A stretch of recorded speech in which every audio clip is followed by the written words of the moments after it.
व्याकरणर लिंग विषय आलोचना करवा। तुम मानक पई एही लिंग पुरुष आ वचन मुख्य। यह भल भाव चिन्हवा जानिवा दरकार।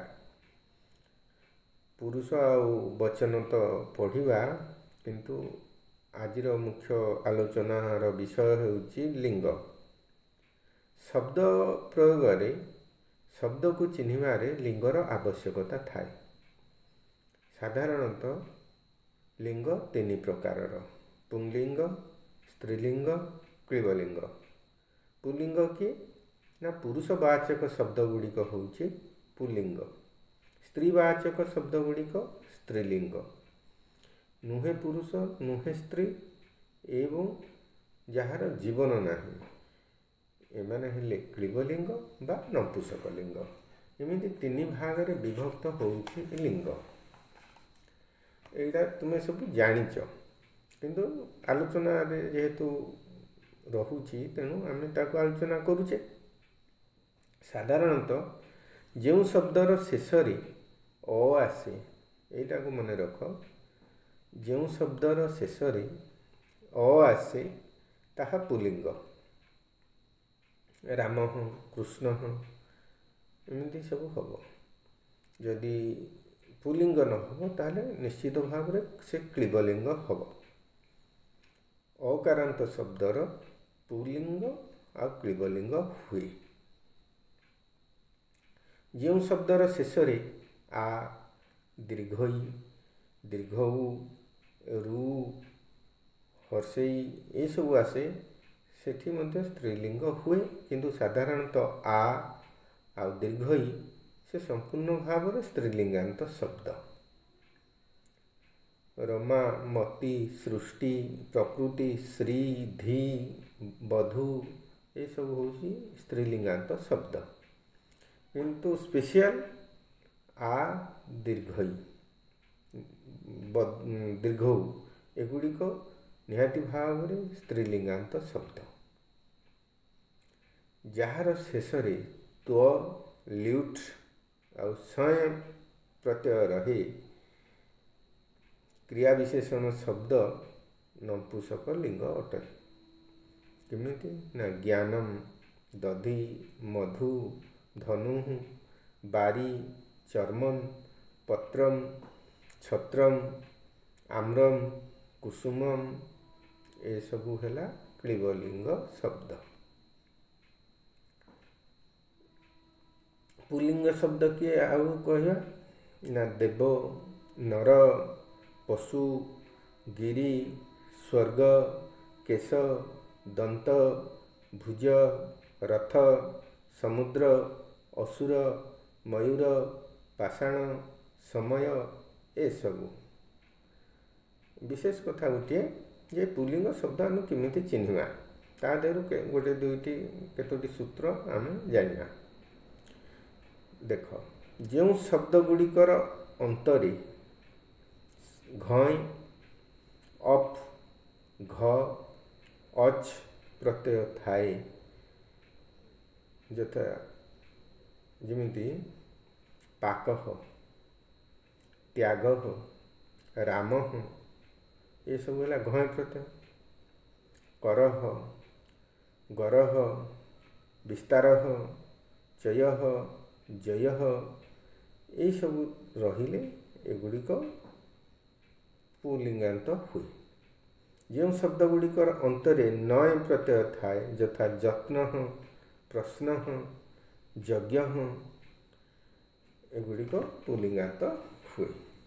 जो शब्द गुड़िकर अंतरे कि, इमन प्रत्यय रहिबो, किमिति ना विधि, निधि, महिमा, गरिमा, अणिमा ये सब पुल्लिंगांत शब्द। देव, असुर, आत्मा, स्वर्ग, गिरी, समुद्र, नख, केश, दंत, भुज, कंठ, खड्ग, सर, पंक ये सब शब्द एवं यार पर्यायवाची शब्द सब पुल्लिंग होता है।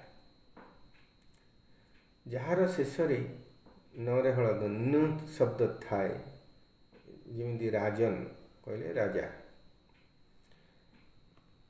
ଯୁବା ଯୁବନ ଶବ୍ଦ ଯୁବା, ଯେଉଁ ଶବ୍ଦର ଶେଷରେ କ ମୂର୍ଦ୍ଧନେଶ ଣ ଭ ମ ର ଆସିଥାଏ, ଯଥା ଲୋକଃ ବୃକ୍ଷଃ ଗୁଣଃ କୁମ୍ଭଃ ଧୂମଃ ଶଙ୍କରଃ, ଏସବୁ ପୁଲ୍ଲିଙ୍ଗାନ୍ତ ଶବ୍ଦ ଅଟନ୍ତି। ଆଉ କ'ଣ ନା ଯାହାର ଶେଷରେ ପ ଥିବ, ଥ ଥିବ, ଅନ୍ତସ୍ତୟ ଜ ଥିବ, ସ ଥିବ, ଟ ଥିବ, ସେସବୁ ମଧ୍ୟ ପୁଲ୍ଲିଙ୍ଗ ଶବ୍ଦ। କୂପଃ ନିଷିଦ୍ଧଃ ମୃତ୍ୟୁଃ ବାୟସଃ ବଟୁଃ, ଏସବୁ ପୁଲ୍ଲିଙ୍ଗାନ୍ତ ଶବ୍ଦ। ସେମିତି ଋତୁ ପୁରୁଷ କପୋଳ ଗୋଳ୍ଫ ମେଘ, ଏସବୁ ଶବ୍ଦ ହେଉଛି ପୁଲ୍ଲିଙ୍ଗାନ୍ତ ଶବ୍ଦ। ଆଉ ଯେଉଁ ଶବ୍ଦର ଶେଷରେ ହର୍ଷ ମଧ୍ୟ ଥାଏ, ଯଥା ପ୍ରଭୁଃ ଲକ୍ଷ୍ୟୁଃ ଇକ୍ଷୁଃ, ସେସବୁ ହେଉଛି ପୁଲ୍ଲିଙ୍ଗାନ୍ତ ଶବ୍ଦ। ରୁ ଏବଂ ତୁ ମଧ୍ୟ ଥିଲେ ହୁଏ। ମେରୁଃ ଗୁରୁଃ କେତୁଃ ସେତୁଃ ମୟୂଖଃ ଦିବସଃ, ଏସବୁ ପୁଲ୍ଲିଙ୍ଗାନ୍ତ ଶବ୍ଦ। କିନ୍ତୁ ବିଶେଷ ଭାବରେ ଗୋଟିଏ ମୋ କଥା ମନେ ରଖ, ଦାର ଅକ୍ଷତ ଅସୁ ଲାଜ ପ୍ରାଣ, ଏହି ଶବ୍ଦ ଗୁଡ଼ିକ ସବୁବେଳେ ପୁଲ୍ଲିଙ୍ଗ ବହୁବଚନରେ ପ୍ରୟୋଗ ହୁଏ। ପୁଲ୍ଲିଙ୍ଗ ବହୁବଚନରେ ପ୍ରୟୋଗ ହୋଇଥାଏ। କେଉଁଗୁଡ଼ିକ ନା ଦାର ଅକ୍ଷତ ଅସୁ ଲାଜ ପ୍ରାଣ, ଏଇତକ ଶବ୍ଦ। ଇଏ ଗଲା ପୁଲ୍ଲିଙ୍ଗ ବିଷୟରେ କିଛି କଥା। ଏବେ ସ୍ତ୍ରୀଲିଙ୍ଗ ବିଷୟରେ ଆମେ କଥା ହେବା। ସ୍ତ୍ରୀଲିଙ୍ଗାନ୍ତ ଶବ୍ଦ କିଏ ସବୁ? ସ୍ପେଶିଆଲ ତ ମୁଁ କହିଦେଇଛି ଯେ ଦୀର୍ଘଇକାର ଏବଂ ଦୀର୍ଘଉକାର ଆକାର, ଏସବୁ ହେଉଛନ୍ତି ସ୍ତ୍ରୀଲିଙ୍ଗାନ୍ତ ଶବ୍ଦ ସାଧାରଣତଃ। ଦେଖ ଲତା ବିଦ୍ୟା ଭୂମି ଗ୍ଳାନି ମତି ଶ୍ରୀ ଲକ୍ଷ୍ମୀ ଧେନୁ ଭୂ ମାତୃ ଶ୍ମଶ୍ରୁ ଦୁହିତୃ ବିଦ୍ୟୁତ୍ ସରିତ୍ ସମ୍ପଦ ବିପଦ, ଏସବୁ ସ୍ତ୍ରୀଲିଙ୍ଗାନ୍ତ ଶବ୍ଦ। ସ୍ତ୍ରୀଲିଙ୍ଗକୁ କେମିତି ଚିହ୍ନିବା? ଦୀର୍ଘରୁକାରାନ୍ତ ଶବ୍ଦ ସ୍ତ୍ରୀଲିଙ୍ଗାନ୍ତ ଶବ୍ଦ, ଯଥା ମାତୃ ଦୁହିତୃ ଶ୍ମଶ୍ରୁ ଜାତୃ ନାନାନ୍ଦ୍ରୁ, ଏଗୁଡ଼ିକ ସବୁ ହେଉଛନ୍ତି ସ୍ତ୍ରୀଲିଙ୍ଗାନ୍ତ ଶବ୍ଦ।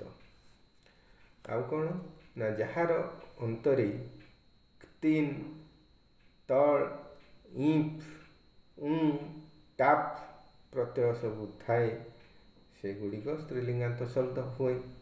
କେମିତି ନା କୃତିଃ ଭୂତିଃ ଦେବତା ମାନବତା ସହାୟତା କୁମାରୀ ନଦୀ ତରୁଣୀ ତଟୀ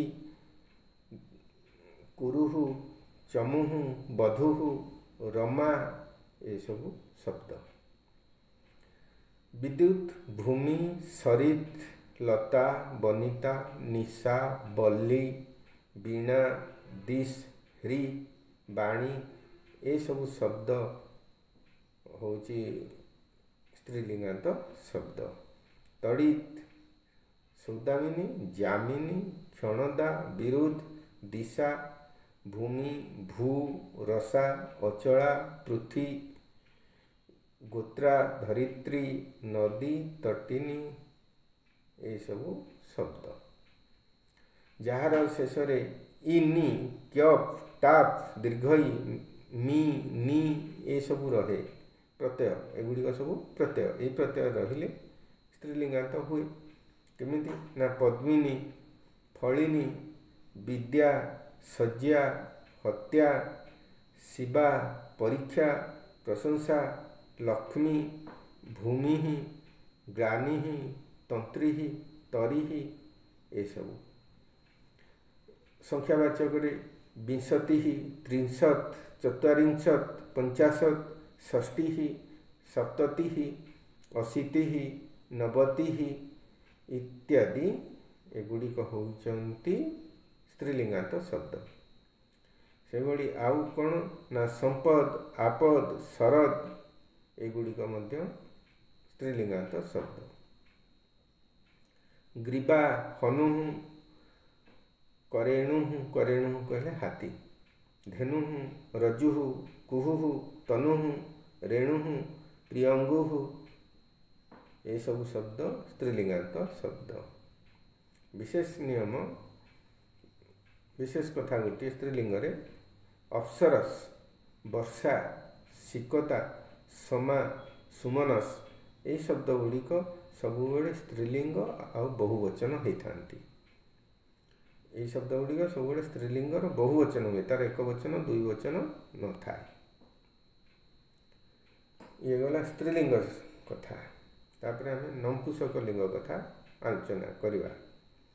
फल पत्र पुष्प वन ज्ञान जल धन अर्ण बारी वस्तु जशस पयस आयुष कर्मन चर्मन ये समस्त होचंती नपुंसक लिंग।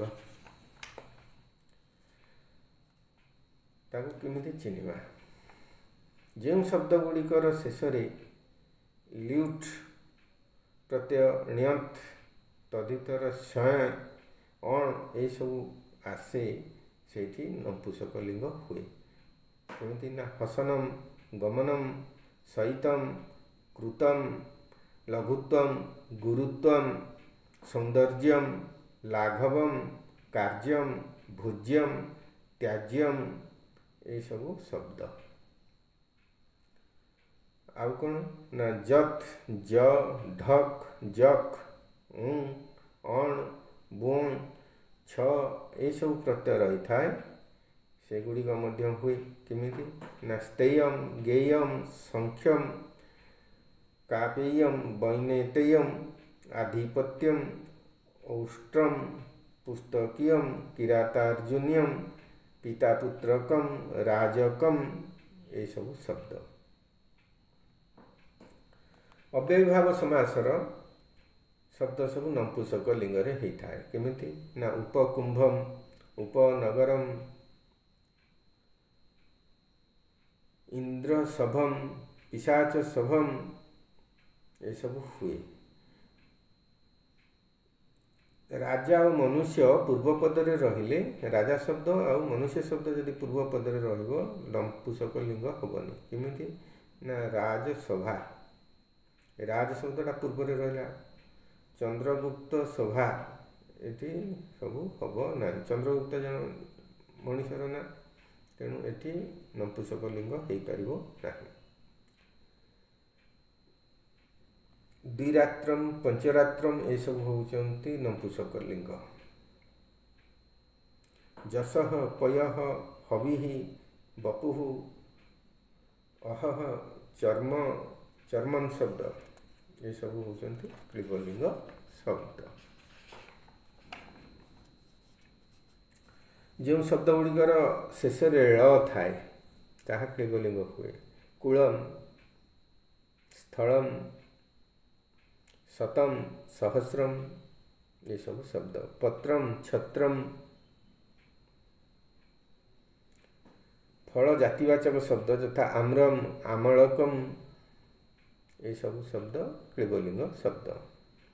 आउ केते गुड़े क्लीबलिंग शब्द सब ना कहूँ तुम्हें मन देकरी शुण। मुखम नयनम लोहम वनम रुधिरम मांसम कार्मुकम विवरम जलम हलम धनम अर्णम ये सब शब्द होची कौन ना क्लीबलिंग शब्द। बलम कुसुमम स्वल्पम पतनम रणम बाण अभ्र श्मश्रु जानु स्वादु अश्रु त्रपु तालु चिबुक शालुक अंशुक उल्लुक दारु वस्तु मस्तु किरीट ମୁକୁଟ, ଲଲାଟ, ବଟ, ଶୃଙ୍ଗ, ଅଟକ, ଏସବୁ ଶବ୍ଦ ଶ୍ମଶାନ, ସୋପାନ, ମିଶ୍ର, ମିଥୁନ, ନିମ୍ନ, ଚିହ୍ନ, ପାପ, ରୂପ, ଉଡ଼ୁପ, ତଳ୍ପ, ଶିଳ୍ପ, ସମୀପ,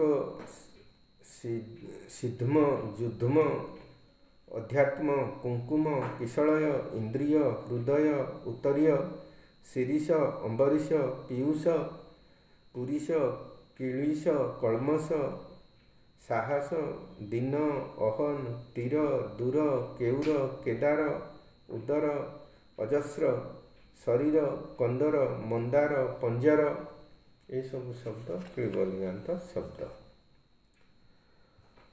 ଆହୁରି ଶବ୍ଦ ହେଲା ଅଜର, ଜଠର, ପୁଷ୍କର, କୁହର, କୁଟୀର, ଚତ୍ୱର, ନୀର, ଅମ୍ବର, ରଜତ, ଦୈବ, କୁଣ୍ଡ, ପୀଠ, ଅଙ୍କ, ଅଙ୍ଗ, ଦଧି, ଶକ୍ତି, ଅକ୍ଷି, ଆସ୍ପଦ, ଦ୍ୱନ୍ଦ୍ୱ, ଦୁଃଖ, କୁଟୁମ୍ବ, କବଚ, ବର, ଶର, ବୃନ୍ଦାରକ, ଶ୍ରାଦ୍ଧ, ଏସବୁ ଶବ୍ଦ ନପୁଂସକ ଶବ୍ଦ। ସଂସ୍କୃତ ଭାଷାରେ କେତେକ ଶବ୍ଦ ତ୍ରିଲିଙ୍ଗ, ଦ୍ୱିଲିଙ୍ଗ ଏବଂ ନିର୍ଦ୍ଦିଷ୍ଟ ଲିଙ୍ଗ ହୋଇ ବ୍ୟବହୃତ ହୋଇଥାଏ। କେମିତି ନା ଶବ୍ଦଟି ହେଲା ବିଭୀତକ, କହିଲେ ବାହାଡ଼ା ଗଛ। ପୁଲିଙ୍ଗରେ ହେଉଛି ବିଭୀତକ, ସ୍ତ୍ରୀଲିଙ୍ଗରେ ହେଉଛି ବିଭୀତକି, କ୍ଳିବଲିଙ୍ଗରେ ହେଉଛି ବିଭୀତକମ୍। ତିନି ଲିଙ୍ଗରେ ବ୍ୟବହାର ହେଉଛି ଗୋଟିଏ ଶବ୍ଦ। ପୁଲିଙ୍ଗରେ ହେଲା ବିଭୀତକ, ସ୍ତ୍ରୀଲିଙ୍ଗରେ ହେଲା ବିଭୀତକି ଏବଂ କ୍ଳିବଲିଙ୍ଗରେ ହେଲା ବିଭୀତକମ୍। ସେମିତି ତଟ ଶବ୍ଦ, ତଟଃ, ତଟି, ତଟମ୍। ପୁଲିଙ୍ଗରେ ହେଲା ତଟଃ, ସ୍ତ୍ରୀଲିଙ୍ଗରେ ହେଲା ତଟି, କ୍ଳିବଲିଙ୍ଗରେ ହେଲା ତଟମ୍। କଳସ ଶବ୍ଦ, କଳସଃ ପୁଲିଙ୍ଗରେ, ସ୍ତ୍ରୀଲିଙ୍ଗରେ କଳସୀ, କ୍ଳିବଲିଙ୍ଗରେ କଳସମ୍। ଦ୍ୱିଲିଙ୍ଗରେ ବ୍ୟବହୃତ କେତେ ଗୁଡ଼ିଏ ଶବ୍ଦ, ତାର ଦୁଇଟା ଲିଙ୍ଗ, ପୁଲିଙ୍ଗ ଆଉ ସ୍ତ୍ରୀଲିଙ୍ଗ, ନହେଲେ ପୁଲିଙ୍ଗ ହେଇଥିବ ନହେଲେ କ୍ଳିବଲିଙ୍ଗ ହେଇଥିବ। ଘଟ ଶବ୍ଦର ଘଟ, ଘଟଃ, ଘଟି, ସ୍ତ୍ରୀଲିଙ୍ଗରେ। ମଣିର ମଣିହିଁ, ମଣିହିଁ। କନ୍ଦରର କନ୍ଦରଃ, କନ୍ଦରା। ଅଙ୍କୁଶର ଅଙ୍କୁଶଃ, କ୍ଳିବଲିଙ୍ଗରେ ଅଙ୍କୁଶମ୍। ଶକଟର ପୁଲିଙ୍ଗରେ ଶକଟଃ, କ୍ଳିବଲିଙ୍ଗରେ ଶକଟମ୍, ତାର ସ୍ତ୍ରୀଲିଙ୍ଗ ନାହିଁ। ବଳକଳର ବଳକଳଃ, ନହେଲେ କ୍ଳିବଲିଙ୍ଗରେ ବଳକଳମ୍। ପଲ୍ଲବ ଶବ୍ଦ, ପଲ୍ଲବଃ, ପଲ୍ଲବମ୍। ଦେହ ଶବ୍ଦର ଦେହଃ ନହେଲେ ଦେହମ୍। ଏସବୁ ଦ୍ୱିଲିଙ୍ଗରେ ବ୍ୟବହୃତ ହୁଏ, କିଛି ପୁଲିଙ୍ଗରୁ ସ୍ତ୍ରୀଲିଙ୍ଗ, କିଛି ପୁଲିଙ୍ଗରେ କ୍ଳିବଲିଙ୍ଗରେ। ଆଉ ଗୁଡ଼ିଏ ରହିଲା ଭିନ୍ନ ଭିନ୍ନ ଲିଙ୍ଗରେ ପ୍ରଯୁକ୍ତ ଭିନ୍ନ ଅର୍ଥାତ୍ମକ ଶବ୍ଦ, ଭିନ୍ନ ଭିନ୍ନ ଅର୍ଥ ହେଉଛି। ଦେଖ ମିତ୍ର ଶବ୍ଦ, ପୁଲିଙ୍ଗରେ ମିତ୍ର ହେଲା ସୂର୍ଯ୍ୟ, କିନ୍ତୁ କ୍ଳିବଲିଙ୍ଗରେ ମିତ୍ରମ୍ କହିଲେ ବନ୍ଧୁ। ଏଠି ଅର୍ଥଭେଦରେ ତୁମେ ଏହାକୁ ବୁଝେଇ ପାରିବ, ଜାଣିପାରିବ। ଗୋ ଶବ୍ଦ, ଗୌ କହିଲେ ବଳଦ, ଗୌ ଅର୍ଥ ଗାଈ। ଗୌ ଅର୍ଥ କି ବଳଦ ହେଇପାରିବ, କିରଣ ହେଇପାରିବ, ଇନ୍ଦ୍ରିୟ ହେଇପାରିବ, ଆଉ ଗୋଟେ ଗୌ ଅର୍ଥ ଗାଈ ମଧ୍ୟ ହବ। ଲୋହିତ, ଲୋହିତ କହିଲେ ଗୋଟେ ମଙ୍ଗଳ ଗ୍ରହ ପୁଲିଙ୍ଗରେ, କ୍ଳିବଲିଙ୍ଗରେ ଲୋହିତମ୍ କହିଲେ ଲାଲ ବା କୁଙ୍କୁମ ରଙ୍ଗ, ରକ୍ତଚନ୍ଦନ ବା ରୁଧିର। ଚେତନା ଶବ୍ଦ, ପୁଲିଙ୍ଗରେ ହେଉଛି ଚେତନଃ, ପ୍ରାଣୀ। ଚେତନା ଯାହାର ଅଛି ସେ ହେଲା ପ୍ରାଣୀ, ଆଉ ସ୍ତ୍ରୀଲିଙ୍ଗରେ ହେଲା ଚେତନା। ଆଉ କେତେ ଗୁଡ଼ିଏ ଶବ୍ଦ ଦେଖ, କାୟଃ, ପୁଲିଙ୍ଗରେ ହେଲା କାୟଃ, ସ୍ତ୍ରୀଲିଙ୍ଗରେ ହେଲା ତନୁଃ, କ୍ଳିବଲିଙ୍ଗରେ ହେଲା ଶରୀରମ୍, କିନ୍ତୁ ଗୋଟିଏ ଅର୍ଥ କ'ଣ ନା ଶରୀର। ଏମିତି ସ୍ତୁତିକୁ ଆମେ କହିପାରିବା ସ୍ତବଃ, ସ୍ତୁତିଃ, ସ୍ତୋତ୍ରମ୍। ଜନ୍ମର ଶବ୍ଦର ଉଦ୍ଭବ, ଉତ୍ପତ୍ତିଃ, ଜନ୍ମ। ଭାଗ୍ୟ ଶବ୍ଦର ବିଧିଃ କହିପାରିବା ପୁଲିଙ୍ଗରେ, ସ୍ତ୍ରୀଲିଙ୍ଗରେ ନିୟତିଃ, କ୍ଳିବଲିଙ୍ଗରେ ଭାଗ୍ୟମ୍। ପତ୍ନୀଟା ପୁଲିଙ୍ଗରେ ହେଲା ଦାରାହା, ସ୍ତ୍ରୀଲିଙ୍ଗରେ ପତ୍ନୀ, କ୍ଳିବଲିଙ୍ଗରେ କଳତ୍ରମ୍। ଏଇଭଳି ଭାବରେ ବ୍ୟବହୃତ ହୁଏ। दिवसर दिनर पुल्लिंगरे होची दिवसः क्लिबलिंगरे होची दिनम। देव शब्द पुल्लिंगरे होची देवः स्त्रीलिंगरे होची देवता क्लिबलिंगरे होची दैवतम। अमृतर स्त्रीलिंगरे होची सुधा एवं क्लिबलिंगरे होची अमृतम। बंधुवाचक सखी शब्द पुल्लिंग और मित्र शब्द नपुंसक लिंग हुए, किंतु अमित्र सुमित्र प्रभृति शब्द पुल्लिंग अटंती। गो सिंधु पद्म ये सब शब्द एकाधिक लिंगरे व्यवहृत होता।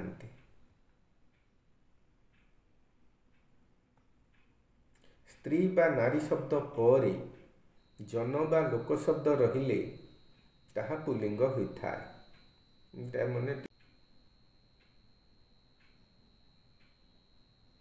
मन शेष शब्द मन बोली रोथुव कौड़िक ना कर्मन चर्मन बर्मन जन्मन ये सब गुड़िक क्लिबलिंग। ब्रह्मण शब्द पुल्लिंग एवं क्लिबलिंग, किंतु आत्मन शब्दटी पुल्लिंग। प्रमाण पद मूल स्थान भाजन पात्र आस्पद प्रमाण प्रभृतिर लिंग परिवर्तन हुए नहीं। यथा देव प्रमाणम कन्या स्नेहास्पदम पिता श्रद्धास्पदम ये सब हुए।